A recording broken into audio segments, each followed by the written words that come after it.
एक शाम प्राची टीवी पर सीरियल देख रही होती है। तभी उसकी सास वहां आती है। अरे सीरियल में तो ऐसे मग्न है जैसे आज रात का खाना पड़ोसी आकर बनाएंगे। मुझे पता ही नहीं था आपने अपने बेटे की शादी पड़ोस में भी की हुई है। हैं?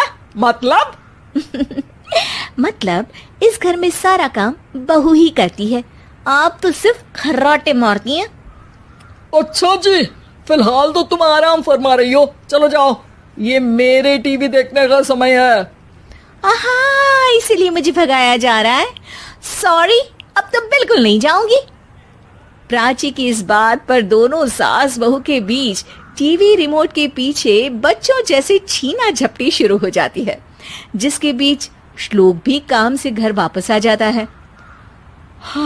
आज मेरी चूहे बिल्ली की जोड़ी किस बात पर झगड़ रही है? अरे तेरे बीवी मुझे टीवी नहीं देखने दे रही। अरे तुम्हारी मम्मी मुझे खाना बनाने के लिए फोर्स कर रही है। अरे वाह, ऐसे बेतुके रीजन पर तो बच्चे भी झगड़ा नहीं करते। अरे मुझे कुछ मत बोल, सब इसने ही शुरू किया है। हाँ हाँ, जैसे आप तो बहुत दूध की धूली है ना। अरे बस, दोनों चुप। प्राची जाओ, खाने की तैयारी करो। और माँ तुम छोड़ो, तुम्हें क्या बोलूं, शांति से अपना सीरियल देखो, मुझे दोबारा लड़ने की आवाज सुनाई नहीं देनी चाहिए। ऐसा बोलकर श्लोक वहां से चला जाता है, जिसके पीछे पीछे प्राची भी कुछ न कुछ बड़बड़ाते हुए रसोई में चली जाती है। हाँ हाँ, सासू जी को तो कुछ बोलेंगे ही नहीं, बस मुझ पर ही हुक्म चलता है, खाना बनाओ, जैसे मैं इनके घर में खाना बनाने के लिए आई हूँ। इसी तरह शाम बीतती है और रात को श्लोक और प्राची की सास खाना खाकर सोने चले जाते हैं, लेकिन प्राची गुस्से में कुछ खाए बिना काम में ही लगी रहती है। इस घर में किसी को घंटा फिक्र नहीं पड़ता, मैं खाऊं या भूखी रहूं। प्राची कुछ देर के लिए रसोई से बाहर जाती है और जैसे ही वापस आती है तो वहां दूध का भरा ग्लास देखकर हैरान रह जाती है। फिक्र पूरी है, बस दिखाना नहीं है। प्राची दूध पीकर सोने चली जाती है और अगली सुबह एक बार फिर सास बहू का कार्टून नेटवर्क स्टार्ट हो जाता है। ये तुमने ही किया है। अरे अजीब जबरदस्ती है, मैं बोल रही हूँ मैंने कुछ नहीं किया। दोनों ने मिलकर पूरे घर को पागल खाना बनाया हुआ है। यहाँ कोई नॉर्मल इंसान तो रह ही नहीं सकता, इसीलिए अब पड़ोसी क्या रिश्तेदार भी घर आने से कतराते हैं। और सुन बेटे, तू भी चंगा, तेरी माँ भी चंगी, तेरी बीवी भी चंगी, रिश्तेदार। हाँ जी, आपको नहीं पता क्या, गंगाधर ही शक्तिमान है, रिश्तेदार ही। हाँ हाँ, बस समझ गया। कभी जानवरों जैसे लड़ेंगी तो कभी जुगलबंदी करेंगी। भाई मैं आप दोनों के बीच में नहीं फंसना चाहता। सास बहू की इस मनमौजी जोड़ी से परेशान होकर श्लोक अपना सिर खुजलाता वहां से चला जाता है। चलो अब मैं भी कीर्तन में जा रही हूँ। इस पर जैसे ही सास कमरे में अपना पर्स लेने जाती है तो वहां नाश्ते की प्लेट रखी देख मुस्कुराने लगती है और नाश्ता करके घर से बाहर निकलते हुए कुछ पैसे टेबल पर रख जाती है, जिसके कुछ देर बाद सिलेंडर वाला घर आता है। ओ मोरी मैया, मैं सिलेंडर के बारे में तो बिल्कुल भूल ही गई थी। घर खर्च के सारे पैसे भी मम्मी के पास है और श्लोक से बोला तो उल्टा 4 बात सुनाएंगे।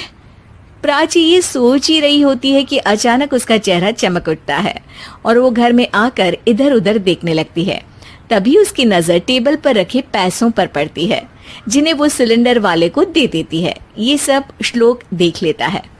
अच्छा बेटे, इतना बड़ा घोटाला, सबके सामने मैं तेरी दुश्मन और पीठ पीछे तेरी मेरी यारी। इस पर श्लोक एक प्लान बनाता है और शाम को सब एक साथ बैठे होने पर बोलने लगता है। माँ, तुम दोनों की बहुत लड़ाई होती है, इसलिए मैं सोच रहा हूँ कि प्राची को उसके घर छोड़ाऊं, इससे वो भी खुश रहेगी और तुम भी। अचानक श्लोक की ये बात सुनकर सास बहू शौक से उसकी तरफ देखती हैं। अरे ऐसे कैसे घर छोड़ाओगे, मुझे कहीं नहीं जाना। अरे तुमने बोला नहीं पर मैंने सुन लिया, तुम्हें मम्मी के साथ रहना अच्छा नहीं लगता, मुझे पता है। अरे वो अरे, जब बहू खुद कुछ काम बोले तो वो तुझे सुनता नहीं, और अब जो इसने बोला ही नहीं वो तू समझ गया। जब उसे नहीं जाना तो फिर जबरदस्ती क्यों कर रहा है? अच्छा, फिर आपको मौसी के घर छोड़ाता हूँ, बस अब आप दोनों एक घर में एक छत के नीचे नहीं रह सकती। मैं इस टॉम एंड जेरी की जोड़ी को और नहीं झेल सकता। है? ऐसे कैसे नहीं रह सकते?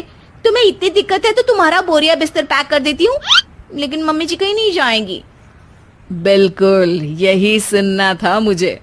अगर दोनों में इतना ही प्यार है फिर हर वक्त ये लड़ाई का नाटक क्यों करती हो?